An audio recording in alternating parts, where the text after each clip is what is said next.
And so I would say to young folks, um, don't be in a state of denial of the racism and sexism, but don't let that block you. Don't teach your children that you have to be twice as good as a white. That's an awful thing to teach your child. Mm-hmm. That's like saying because you're black, white America has a right to change your dollar for 94 cents. But we used to get 50 cents, and before that we used to get nothing. Young folks have to say, we don't want more change for $1. Excuse me, we want a full dollar's change for $1, or this cash register will never ring again. Yes. I would also like for young blacks to understand that about 83% of all employment happen with small businesses. And excuse me, if you don't have a small business, then you have nobody to work for you. And I would say to young blacks, get into entrepreneurship. We will never catch up with white America till we get into business, because there's a thing called tax write-offs. And if you have a job and come together, 10 of you, and open up a corporation and have somebody run it, you hired somebody to run it, but you have tax write-offs. 98% of people that fly first class on airplanes would not be there if that wasn't a write-off. And yet, on that first class, they gave away last year $800 million, almost $1 billion of free whiskey. But if a welfare mother asked for some apple juice for the baby, she's laughed at. And so I would say entrepreneurship, and then understand that we will never survive as a group until we get into communities and not neighborhoods. A community is, I control the police, the banks, the schools, the firefighters, and I control the flow of the money. And I have no problem when I go in a Jewish neighborhood and the shop owners are Jewish, and I go into an Italian neighborhood and the shop owners are Italian. I have a problem when I come in a black neighborhood and the shop owners is not me. A Korean has a right to come in and buy my shop for $30 million more than it's worth. That's good business. But if we decide that we're not going to do business with that boy, then he'll have to sell it back, or she'll sell it back to a black person for $1 million. Yes. And then the money circulates, and that's how you change. We've been so busy dealing with the hurt and the pain and the misery and glamorizing a handful that have made it, that we have never really looked at, like they say, your role model. If you haven't got a role model in your house, you should fall on your knees and pray to God, because something is wrong.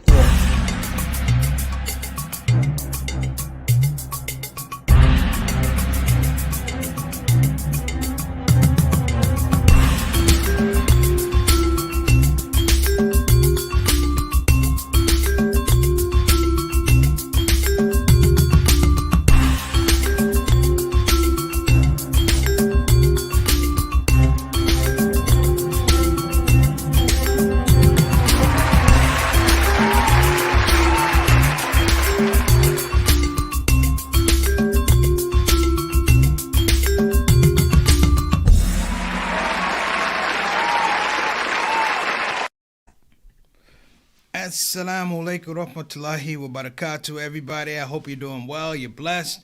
You're safe. If you're in Texas, stay off those roads. It's icy and rainy, and they're talking about snow. And if you're in D.C., do the same. If you don't have to be anywhere today, just stay at home.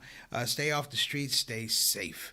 So I want to thank everybody who made it safely here to the Shout Out Show. My name is Preacher Moss. I'm the host of the SOS.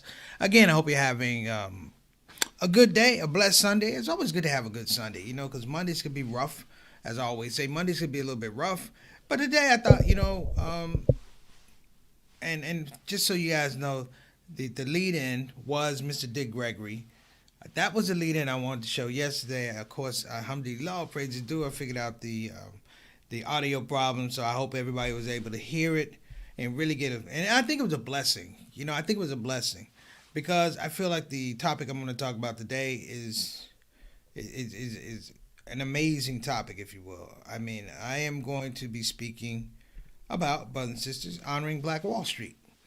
Honoring Black Wall Street. Now, there are a lot of components to this.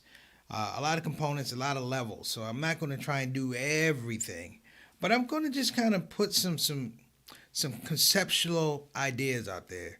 Not disagreements, not arguments, but just concepts, kind of floating some things. I think there's a lot to be learned from Black Wall Street. But before we get started, I want to welcome anybody who's coming to the show for the first time. Again, my name is Preacher Moss. I'm the host of the SOS. I'm just the host. This is a platform, but this is your home. This is your community. Feel free, if you want to, get in that comment section. Let us know how you feel. Tell us who you are so I can give you that shout out. That's really important.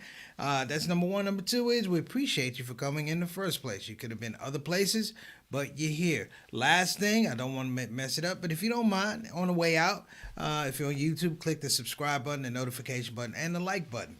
So what you're going to be seeing Monday, Tuesday, and Wednesday, you're going to be seeing some ads floating around on Instagram and Facebook because we are, all praises due to Allah, we are moving toward our 300th show. Our 300th show. And I have to say, the inspiration I pull from a lot of spaces. I have my crew, of course, and ShOUT show that ShOUT show family and soldiers that keep me going. But one of my greatest inspirations was the idea of black entrepreneurship. The idea of black entrepreneurship. The thing I'm going to talk about Black Wall Street. They didn't teach it in elementary school. You had to have people who knew something that knew something that knew somebody that remembered, that spoke freely about this phenomenon about black, I want to say black financial excellence. And I don't mean that they were rich, brothers and sisters, but they created a culture and a lifestyle in the midst of a cultural lifestyle that sought to strip them of everything. Language, religion, business, freedom, you name it. But here you have this piece, this thing, and I think it's really important to know, Black Wall Street was in Tulsa, Oklahoma, just a district called the Greenwood District in Tulsa, Oklahoma. I want to throw this out here, though. There were other Black Wall Streets before this one. Durham, North Carolina, Richmond, Virginia. And I'm talking about a geographic shift that you want to know, that you want to understand, and a pattern, if you will. I'm going to give you some details, and I hope you enjoy the show. Before we get into that, we got some people in the comments section, my brothers and sisters. Got Sister Ree. Assalamu alaikum wa rahmatullahi wa barakatuh, Sister Ree. You stay warm as well. All right, thank you so much. And we got Sister Sultana, our consultant producer. Thank you so much, Sister Sultana, for coming on the broadcast. This I'm going to dedicate this to my ShOUT show family. All of y'all that come on, the idea that you're going to dream and you're going to think differently than the masses tell you to, than the authorities tell you to. You're going to be self-actualized in your own hopes and dreams, in your own authenticity. So to talk about Black Wall Street, it's about authenticity, okay? Wa alaikum assalam wa rahmatullahi wa barakatuh. What's going on, brother? I'll talk.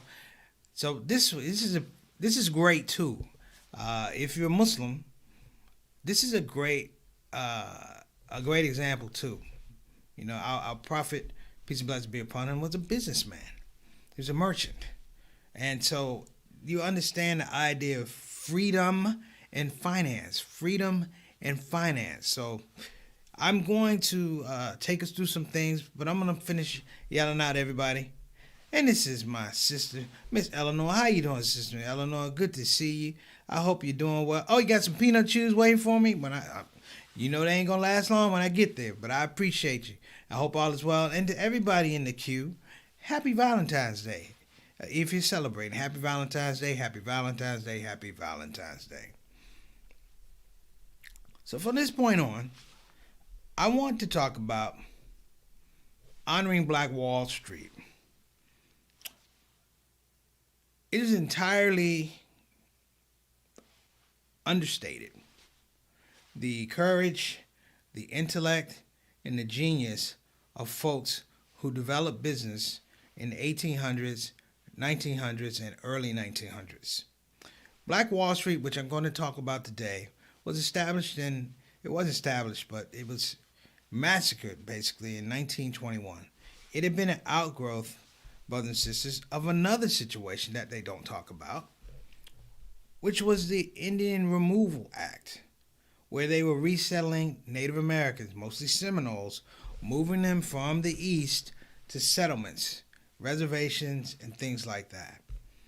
One of the things they don't talk about with Black Wall Street was some of the relationships that they had with Native Americans.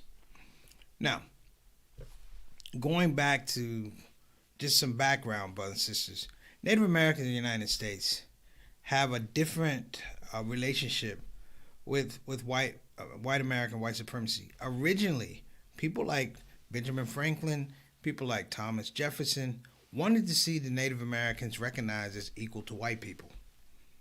They wanted to see them recognized as equal to white people. But in less than, I want to say, 50 years, they find themselves as part of a resettlement movement. And this has to do with, of course, land acquisition. Black Wall Street is very much about land acquisition. Understanding that this whole thing congeals in the late 1800s into the early 1900s is really, really important, because there's an enlightenment. I like to say they have the Harlem Renaissance, but there's a golden age for African Americans who become self-actualized about their education, also become self-actualized about their business, because they come out of a space where they were slaves, sharecroppers, and now they realize we all also have the idea of we can create industry. I brought out the point that you had Black Wall Streets in North Carolina, Black Wall Streets in Virginia, but look at the pattern, brothers and sisters. If you look behind me, you see a variety store, you see an Oklahoma Eagle, you have a recreation spot. Black Wall Street was endemic of America minus the racism. It spoke to opportunity and access, creating your own opportunity and access.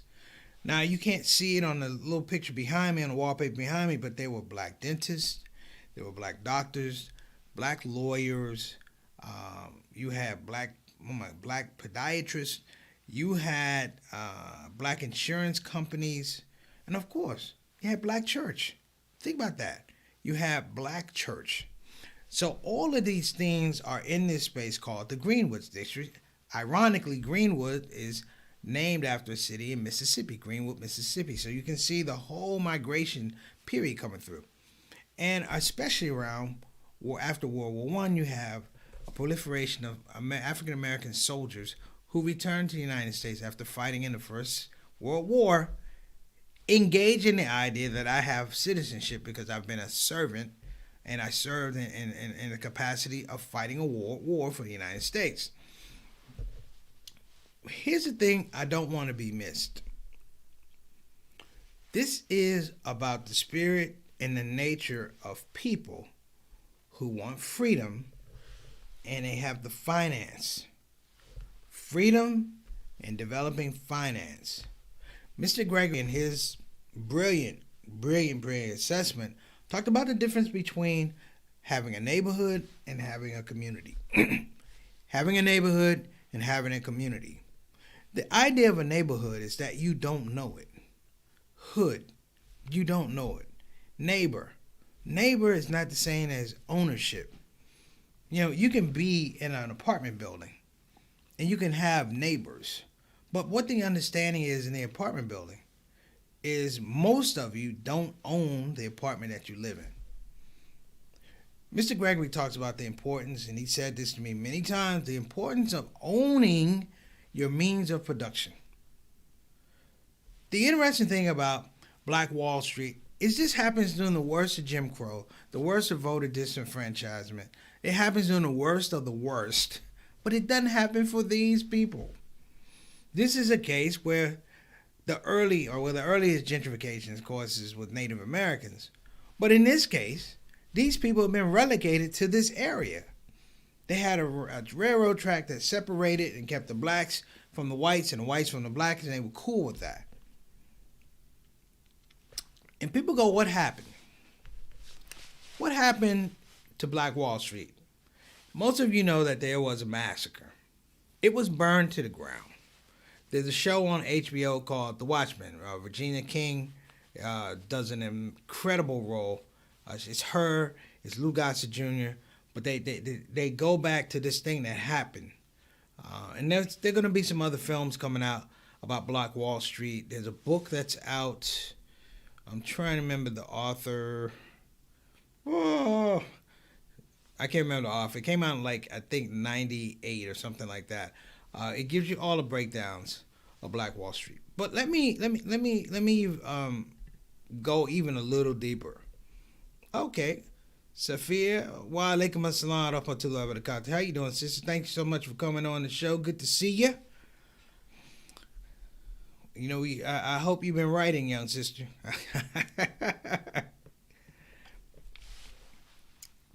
But the idea of Black Wall Street illuminates something that I would come to understand when I was in my younger age, if you will. And that was the idea of separation. Black Wall Street represented something that people have never figured out, particularly people in power, particularly dealing with foundational injustice in America, is that if you leave people alone, they could be successful. If the impetus is, I don't want you around me, and the impetus is, I don't want to be around you, you know, I'm just telling you right now, interesting, that people in their own spaces, particularly at the turn of the century, become emancipated in terms of their creativity. You see, business, brothers and sisters, business ideas, business concepts, you can have a record store, you can have whatever it is, but your core values were the things that drive the creativity about your business. Every business is not the same. You may go to a McDonald's, you know what, and have the uniformity of McDonald's, but every McDonald's in a local area, it responds a certain way. People don't buy the same things. The inventory is different to serve this demographic or this demographic, or we have to hire these kind of people. It always have a different and separate narrative. Just the same as yesterday when I talked about the relationship between narrative and money. I did that yesterday because I wanted to talk about how it works. You know, Booker T. Washington actually came to Black Wall Street fresh off of establishing Tuskegee because he heard that there was this thing, and it wasn't, and I want people to understand, Black Wall Street wasn't just this little town. Black Wall Street was a movement. It wasn't a massacre. It was a movement. And I find that when people are fearful of movements, they are prone to act irrationally as a first action, as a first thought, to destroy. You know, there's a movie called Rosewood, and it may be fictionalized or whatever, but you know what Rosewood is sort of like? Guess what? Black Wall Street.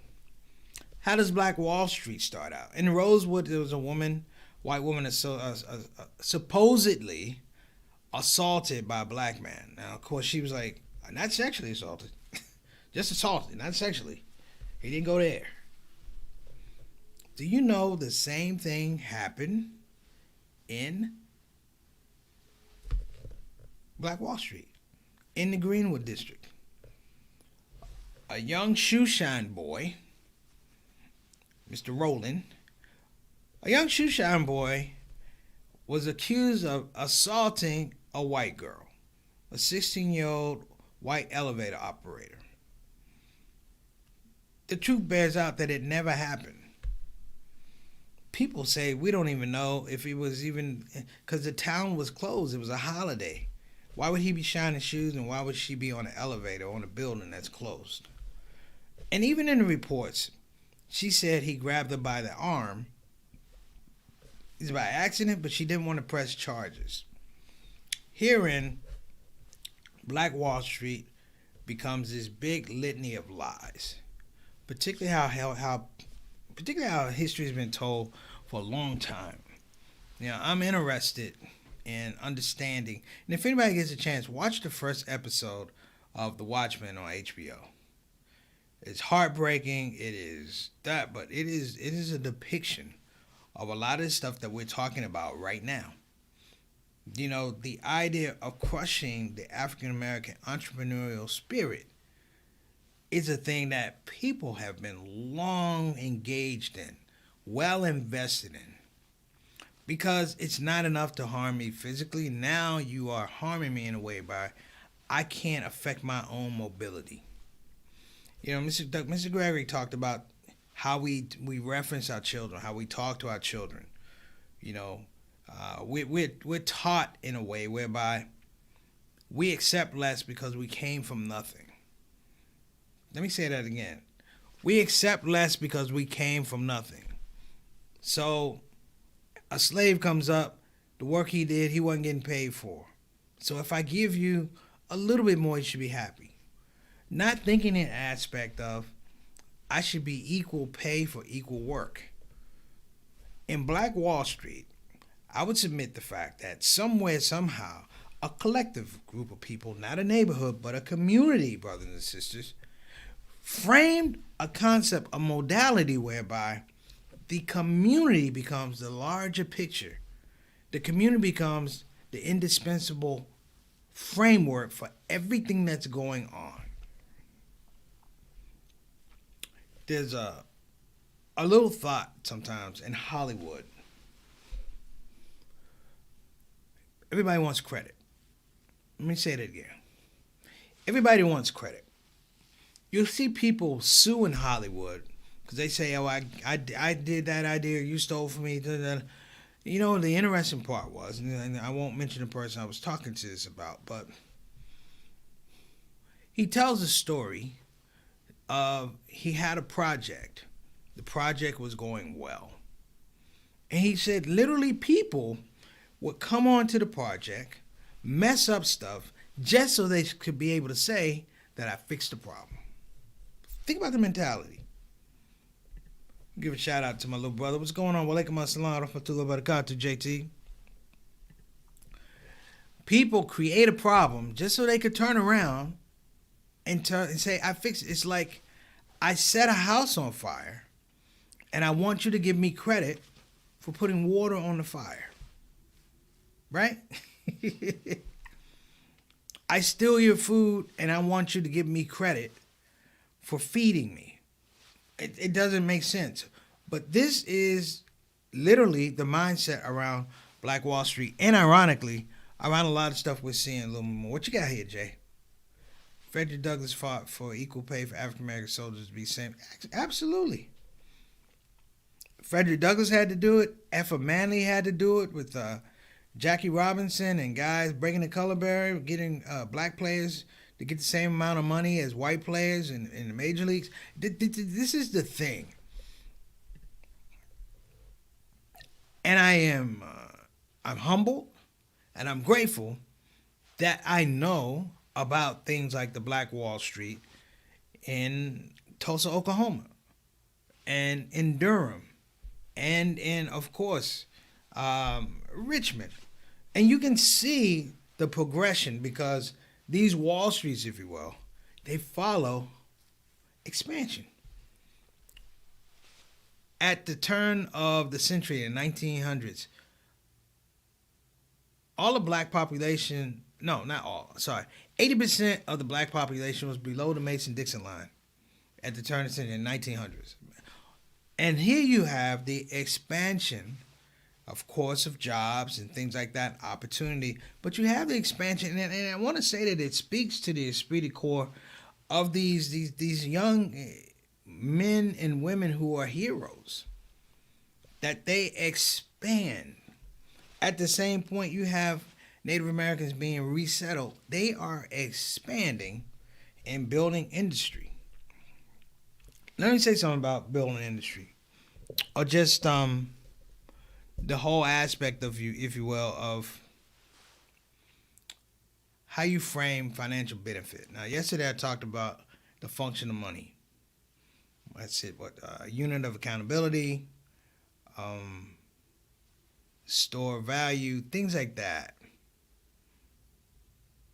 These people, brothers and sisters, are not driven by money, though. This is the unique thing. They're not driven by money. They're driven by community, and the community creates the economy. They built movie houses.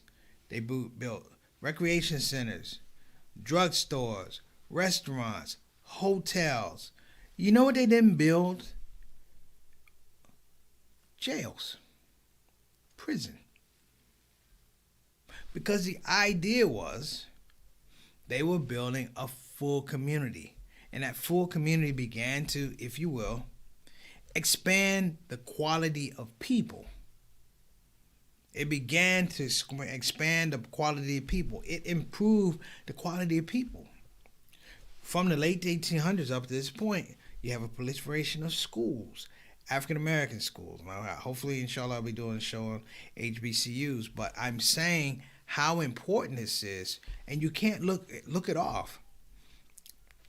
If I'm a person across the railroad tracks in the 1900s watching this, I'm saying I'm a white person watching this, it has to be disheartening. It has to be disheartening. And I say it has to be disheartening because America at this point is unconscionably unfair. You're not supposed to win. All the laws, all the rules are in juxtaposition to fairness, access, and opportunity. You're not supposed to be able to do those things. Going back to slavery, you're not supposed to be able to read. You're not supposed to have a relationship with God. You're not supposed to be able to develop commerce. You're not supposed to be able to think or live without the permission of boss man. Let's just call him boss man. Now think about this. This does not happen by accident. This may be another show, but this doesn't happen by accident. And what I'm about to say should make sense to you. It means that these people and their ancestors that came out of slavery, if you will, despite everything we've seen, even during slavery, they were extremely advanced people. Think about that. They were extremely advanced people to the point that they could mimic economy. Mimic the idea that you build infrastructure. And not only just mimic, but do it better. Do it in the midst of, do you know how hard it is to come up with a bank? To develop a bank? And for blacks back during this time that had black banks, you know what they did? It was built on community. It wasn't built on Christmas clubs and calendars. It was built on the collective identity of those people. And the collective identity of those people is what was most important in finishing and excelling and growing. I say it now because we don't have it. We've given away darn near everything.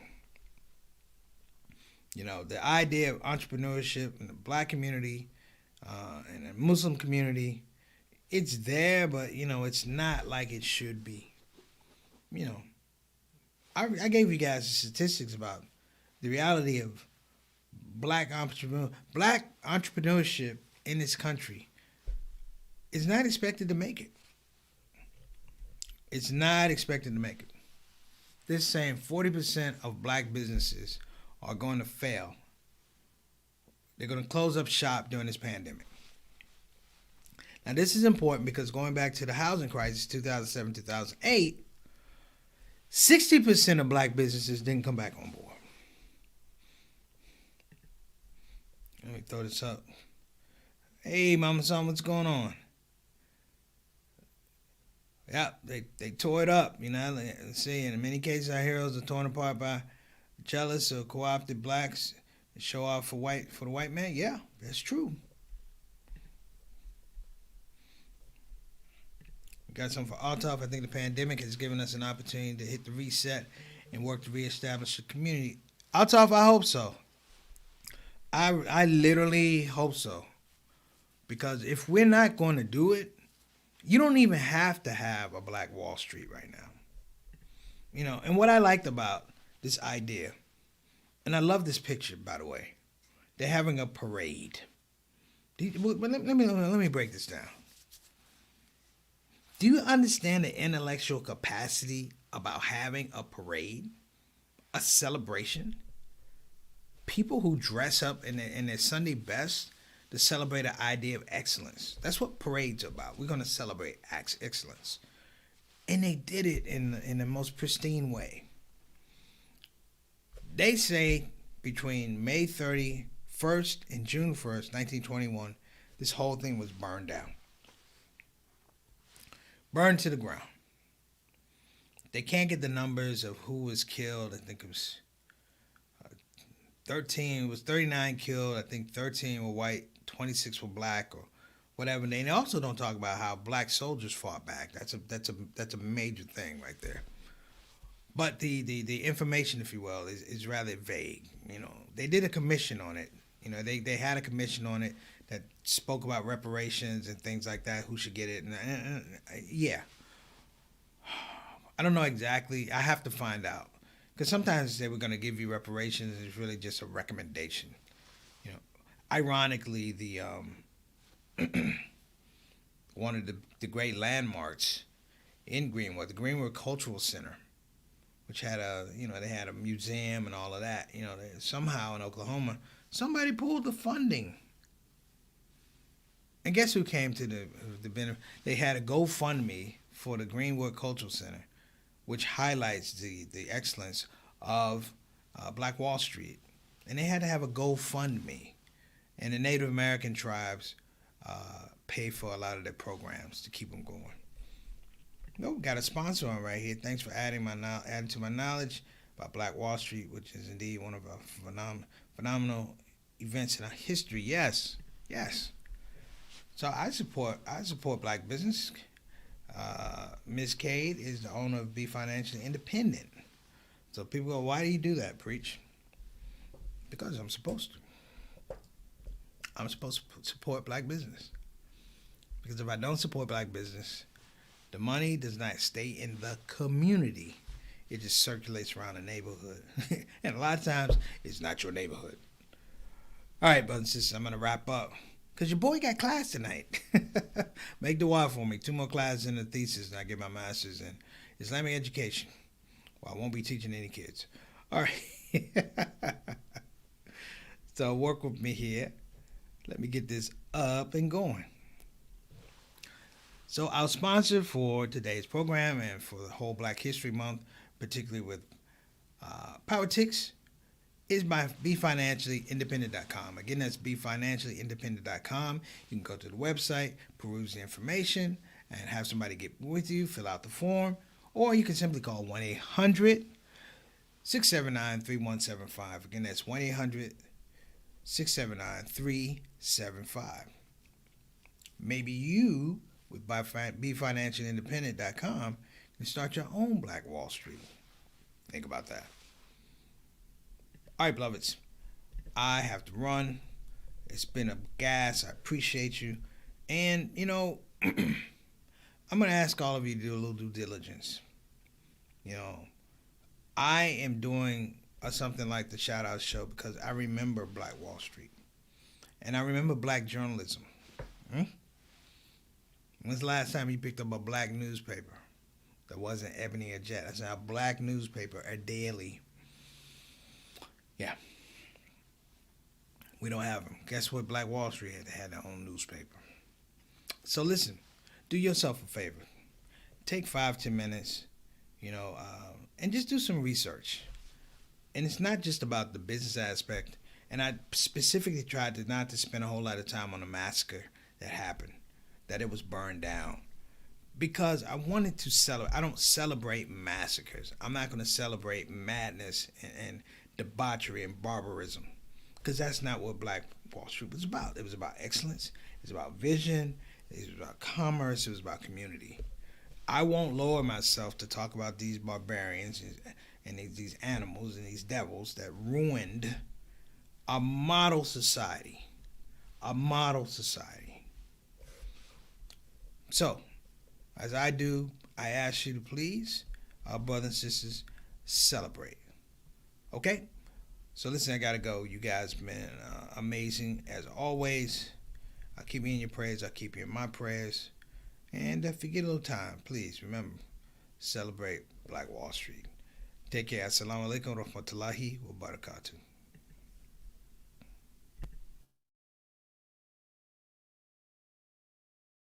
Hey everybody, this is your brother Preacher Moss. Listen, I hope that you enjoyed your shout out show experience. We'll be back with the next show, the next shout out show. A simple ask before you go, please help your brother out. Click that subscribe button, click that notify button, and I'll see you again on this side of the microphone. You probably wonder what that smell is. That's me. I smell good. And the reason I smell good is because I use oils from Tarif Altar. So I'm not saying you can't smell good. I'm not even saying you stink. I'm saying you have the opportunity to smell exquisite. Check out TarifAltar.com for some of the best oils and scents in town.